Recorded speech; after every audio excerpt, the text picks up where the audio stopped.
자, 이재명 대표의 판결. 1심과 2심이 어떻게 달라졌는가? 그리고 2심 판결문을 좀 뜯어보고 나서 이게 가지는 의미가 뭔가? 이 숨어있는 의미를 제가 분석해드립니다. 자, 판결문 원문을 제가 구하지는 못했는데요. 기사들을 이것저것 살펴보면서 어떤 내용들이 들어가 있었나, 뭐가 달라졌는가, 뭐 이런 부분들 좀 정리를 해보겠습니다. 1심 재판부는요, 선거의 공정성과 대중의 인식을 중시했다면 2심 재판부는 표현의 자유 측면에서 피고인의 이익에 무게를 뒀다. 이런 분석이에요. 1심 판결문에는 일반 선거인이라는 단어가 20차례 이상 등장합니다. 1심 재판부는요, 선거인에게 주는 전체적인 인상을 기준으로 하면 이 대표의 발언이 검찰이 기소한 의미로 해석돼 허위사실이라고 판단했는데, 양형 이유를 설명할 때도 허위사실 공표로 일반 선거인들이 잘못된 정보를 취득해 민의가 왜곡될 수 있는 위험성도 고려해야 한다.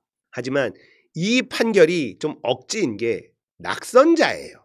잘못된 정보를 취득해 민의가 왜곡되지 않았습니다. 그런데 이걸 왜곡될 수도 있는 위험성을 고려해 낙선자에게 고려하는 건 아니에요. 그죠? 그러니까 이 판결문, 1심 판결문에도 이게 좀 말이 좀 안 맞는 겁니다.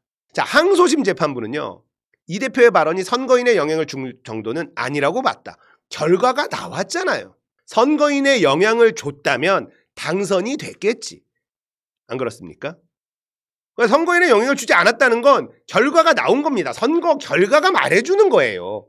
항소심 재판부가 강조한 것은 발언의 다의성에 있다. 검찰이 해석한 의미와 다른 뜻으로도 해석할 수 있다면 피고인에게 유리하게 판단해야 한다는 것, 맞는 말이죠.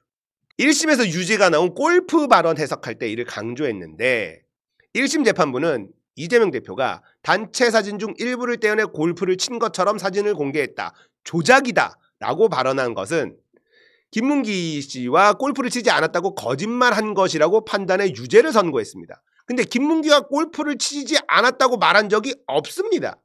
이재명 대표는. 검찰이 해석을 한 거예요.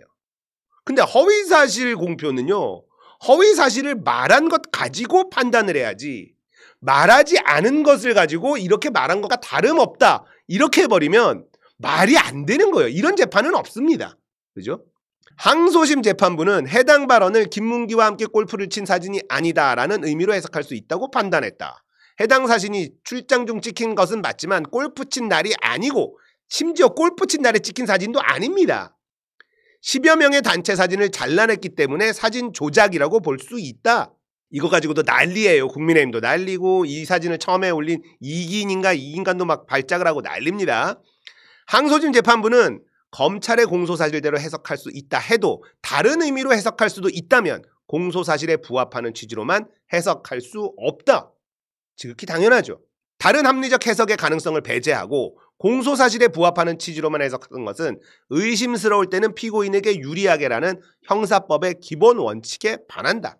자, 이런 멘트가 매우 중요합니다. 제가 좀 이따가 이제 부연을 할 건데, 형사법의 기본 원칙 같은 걸 집어넣습니다. 판결문에 의심스러울 때는 피고인에게 유리하게라는 형사법의 기본 원칙. 왜 판결문에 이런 문구를 집어넣었는지 제가 조금 뒤에 해석해 드립니다. 또 한정 해석은 정치 표현의 자유, 선거운동의 자유의 중요성을 반영하지 않은 결과가 된다.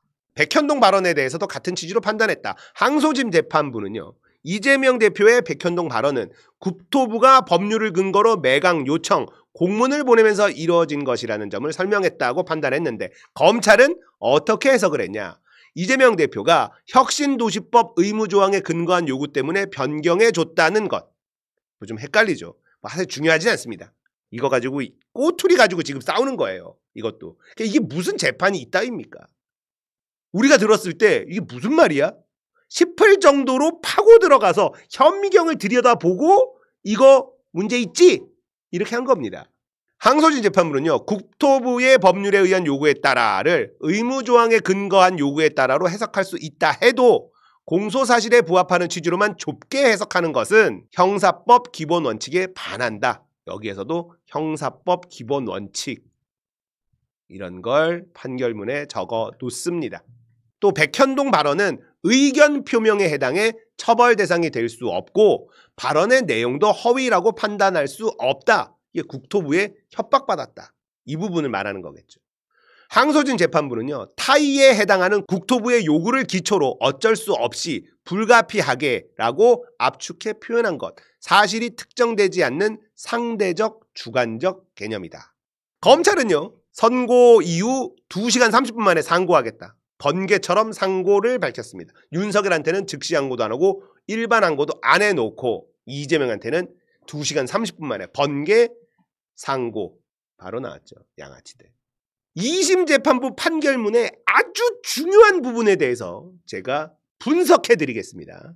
이건 제 생각이니까 여러분들도 참고하시면 좋겠습니다. 개인적으로 2심 재판부가 정의로운 판사들이라고 생각하지 않습니다. 저는 판사들을 믿지 않아요. 이 재판부가요. 최강욱 정치 생명을 날려버린 판사들입니다. 최강욱한테 유죄 판결에서 국회의원 배지 떨군 사람들이 이 사람들이에요. 이 재판부입니다. 결국 이 판결은요. 삼성의 영향력이라 강력하게 의심한다. 삼성 때문에 이런 판결이 나왔다라고 저는 의심한다라는 거예요. 자, 판사들이요. 이 판사들이 100페이지짜리 판결문을 만들었어요. 이렇게까지 디테일하게 판결문을 만들 만한 이유를 찾기가 어렵다. 제 생각입니다. 이 재판부에 기득권 카르텔의 압박이 안 들어갔을까? 들어갔겠죠. 가만히 있겠습니까? 윤석열도 풀어주고 김성훈도 풀어주고 다 하는 놈들인데 법과 시스템을 무시하면서까지도 다 하고 있는 놈들인데요. 안 들어갔겠습니까? 당연히 들어갔겠죠. 저는 들어갔을 것이라고 생각합니다. 양승태, 조이대 압력이 들어가고 있다는 소문이 파다하게 무성하게 돌았습니다. 아니땐 굴뚝에 연기 날 리 없다. 이건데 그런 압박에도 불구하고요. 법의 정의를 세우겠다면서 100페이지짜리 이재명 무죄 판결문을 만들었다고 생각하는 건 개인적으로는 무리다라고 생각합니다. 판결문 내용을 좀 정리했을 때 받은 느낌은 대법원 판결까지 염두에 둔 판결문이라는 겁니다. 대법원까지 영향을 끼쳐야만 한다. 대법원 가서 뒤집어져서는 안 된다. 그중 가장 중요한 부분을 짚으라고 하면 백현동 관련 판결 내용 중에 있는데요. 자, 백현동 관련 내용은요. 이재명 경기도지사 시절에 국회에서 국토부에게 협박받았다고 말한 것. 이게 허위사실이라는 검찰의 주장이거든요. 2심 재판부는요. 김문기 관련 내용에서도 백현동 관련 내용에서도 확실하게 적용한 게 뭐냐. 행동 아닌 인식의 영역은 처벌할 수 없다. 이거를 아주 명확하게 딱 짚어놓습니다. 이게 핵심 논거예요. 대법원에서 파기환송이 되려면요. 이 부분을 틀어야 됩니다. 행동 아닌 인식 영역도 처벌할 수 있다. 이게 나와야지만 대법원에서 뒤집어집니다. 근데 이 부분은 법원 입장에서는 절대 부정할 수 없는 영역이에요. 지금까지 판례들만 들여다봐도 이게 불가능합니다. 인식의 영역도 처벌할 수 있다고 만약에 대법원에서 이걸 뒤집어버리면요. 그동안의 판결들을 부정해야 돼요. 대법원에서 그런 판단을 만약에 한다? 이재명을 죽이기 위해서? 그러면 사법 시스템 붕괴됩니다. 그래서 대법원에서 이거 뒤집기 굉장히 어렵게 만든 논거가 행동이 아닌 인식의 영역은 처벌할 수 없다. 이거 굉장히 중요합니다. 그리고 제가 진짜 이건 찐찐 대법원 판결까지 염두에 둔 판결문이다라고 확신한 건요. 국토부의 협박을 받았다고 말한 장소가 국회 국정감사장입니다. 국감장 안에서의 발언은요. 위증을 했을 경우 위증죄로만 처벌받을 수 있도록 법에 명시되어 있습니다. 이 발언이 선거법 위반으로 처벌받으면 안 된다는 게 이재명 대표 측의 논리였어요. 그런데 2심 재판부가요. 국감장에서의 발언도 선거법 위반으로 들여다볼 수 있다. 이렇게 적어놓습니다. 이재명 대표 측이 주장한 거를 탄핵시켰어요. 아니야. 이거 들여다볼 수도 있어. 이게 진짜 중요하다고 본 겁니다. 이재명 대표 측의 저 주장, 국감장 안에서 발언은 선거법 위반으로 처벌받으면 안 돼. 그렇게 하는 거 아니야. 법에 이렇게 국회법에 있어. 이 주장을 만약에 2심 재판부가 받아들여줬으면요. 대법원에서 이 부분을 반박할 가능성이 있습니다. 국감장 안에서 발언이 선거법 위반으로 처벌할 수 없다는 주장을 들여다봐야 한다. 이런 식으로 뒤집을 수 있어요. 대법원에서. 근데 이거를 인정해줘 버렸다니까요. 2심 재판부가. 이걸 왜 인정했지? 분명히 국회법에 있거든요. 이걸 왜 인정했냐면 대법원에서 뒤집어질 수 있는 가능성을 완벽하게 제거해야 된다. 이 노력이 들어간 부분이 이 부분이 나는 겁니다.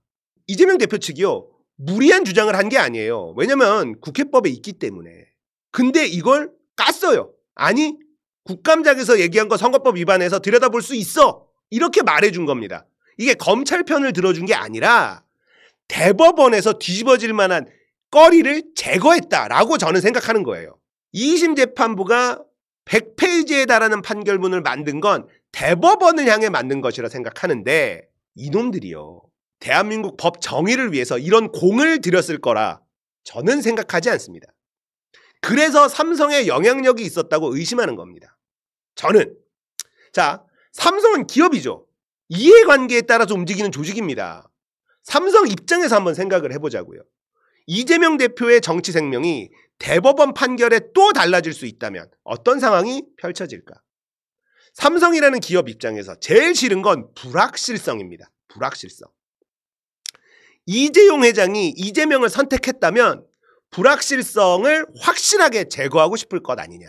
대법원에서 다시 뒤집어질 수 없는 판결문이 필요한 건 불확실성이 싫은 삼성일 거다. 국힘이 발작하는 부분도 뭐냐? 무슨 판결문이 이렇게 기냐? 이재명 무죄 주려고 작정한 판결문이다. 정상적이지 않다. 뭐 이런 발언이 쏟아져 나왔습니다. 맞습니다. 삼성과 이재용이요. 이재명 대통령을 원하기 때문에 2심 재판부가 그렇게 작정하고 판결문을 쓴 거다. 저는 그런 상상을 하는 겁니다. 자, 이렇게 정리를 딱 마무리를 했는데 매불쇼에 빨간 아재님이 나왔네. 빨간 아재님 발언을 조금 보고 추가로 내용을 더 얹었습니다. 빨간 아재님의 발언으로 삼성의 영향력이라는 의심이 더 강해졌어. 100페이지 판결문 중에요. 30페이지가 검찰의 공소장이라고 합니다. 이거 최강욱 전 의원은요. 이런 경우는 처음 본다고 해요. 판결문에 공소장을 갖다 붙이는 경우를 처음 봤다. 2심 재판부가요. 판결문에다가 검찰의 짜깁기를 밝히기 위해서 이재명 대표의 발언 원문까지 다 실어놨다고 해요.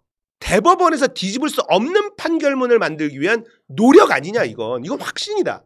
대법원 판결까지 고심하는 판사가 많을까요? 아니 많지 않아요. 내 생각은 이렇고 대법원에서는 니들 생각 니들이 알아서 해. 이게 기본적인 판사의 마인드예요. 근데 이 판결문은요. 절대 대법원에서 뒤집어지면 안 된다. 이게 들어가 있는 판결문이라는 겁니다. 불확실성을 피하고 싶은 삼성의 영향력이 있었을 것이다 라고 상상하는 게 결코 무리한 음모론이 아니라고 생각하는 겁니다. 자, 그리고 사실 제일 중요한 건 이거예요. 제가 상상하는 게 그냥 소설이어도 이재용의 영향력이 아니어도 별 상관이 없습니다. 그렇게 믿고 그렇게 떠들면 그렇게 되는 거거든요. 이재명의 뒷배에 이재용이 있다. 삼성전자는 이재명 테마주다. 이렇게 떠들면 그렇게 믿으면요. 이재용 회장이 이재명 선거 캠프에서 뛰는 격이 되는 거예요. 이런 상상을 안 할 이유가 없잖아요. 우리 입장에서. 이재용 회장이 이재명 선거 캠프에서 뛴다.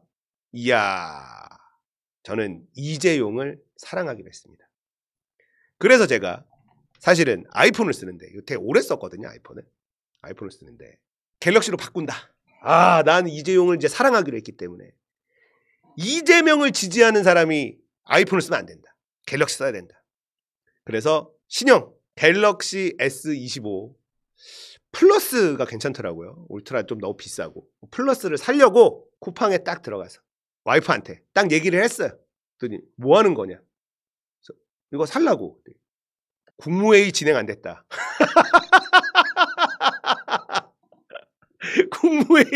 국무회의도 진행 안 하고 지금 네 마음대로 결정할 거냐. 아니 내가 핸드폰 하나 신형으로 못 바꾸냐.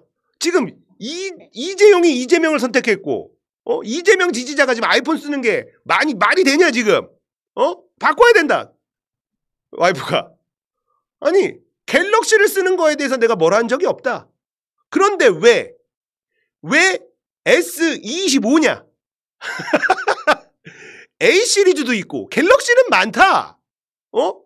근데 네가 갤럭시 25 플러스를 굳이 130만 원짜리를 사겠다고 얘기한 거 여기에 대해서 국무회의가 열리고 진행해야지 네 마음대로 진행하면 안 된다.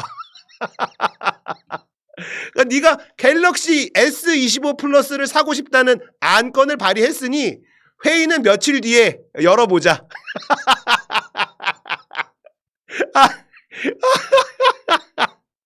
야, 이거 각하될 가능성이 있어요. 각하될 가능성이 있다고 지금.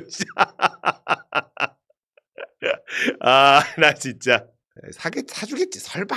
에이. 아니 갤럭시 S25 플러스를 네가 사야 될 이유가 뭐가 있냐? 너 핸드폰으로 유튜브나 보고. 아씨. 뭐하니 네가 핸드폰으로 게임을 하니 뭘 하니? 아니 유튜브나 보고 웹이나 보고 뭐 넷플릭스나 좀 보고 왜 S25 플러스를 굳이 사야 되니 네가? 할 말이 없네. 국무회의를 열어서 다투어 보자. 야, 나 진짜 씨. 나 진짜.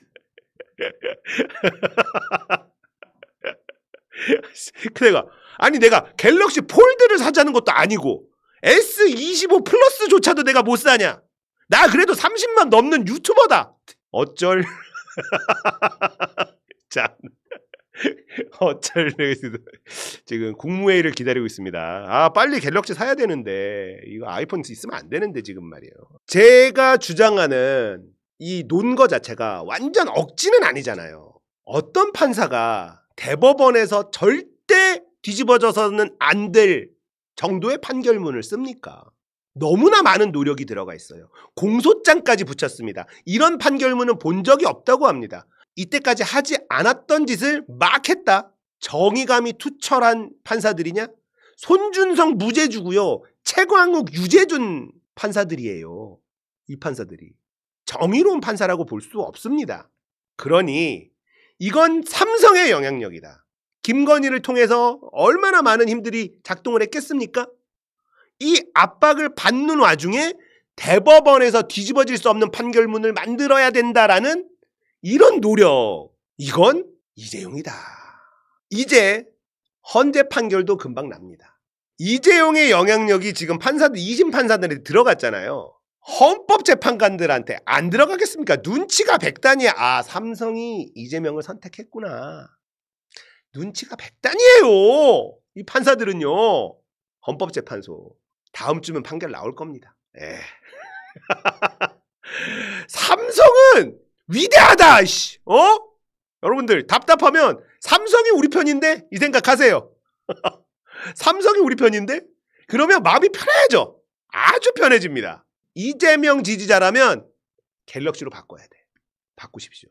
우리는 삼성 만만세를 외치고 어떤 분이 어제 그러셨거든요. 아, 프로포폴하고 그랬는데 야이! 이제는 안 할 거예요. 옛날 얘기 하지 마. 아, 뭐 불법 쓴 게 아이! 옛날 얘기 하지 마요. 아, 말 사주고 아이! 앞으로 안 사줄 거야. 이제 안 할 거야. 안 할 거예요. 아, 옛날 얘기 하지 말자고. 왜 그래? 왜? 아이, 이재용은 이재명을 밀고 있다. 저는 정의로운 사람이 아니에요. 아시겠죠? 저는 정의롭지 않아요. 이기는 게 제일 좋아.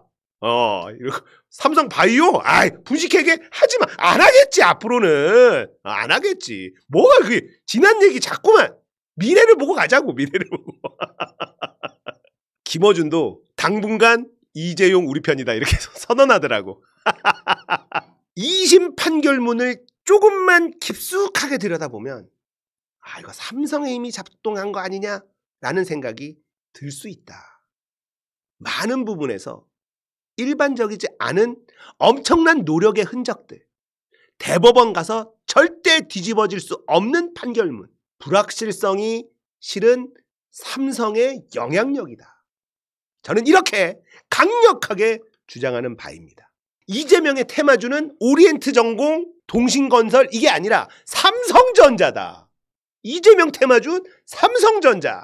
이야, 너무 좋다.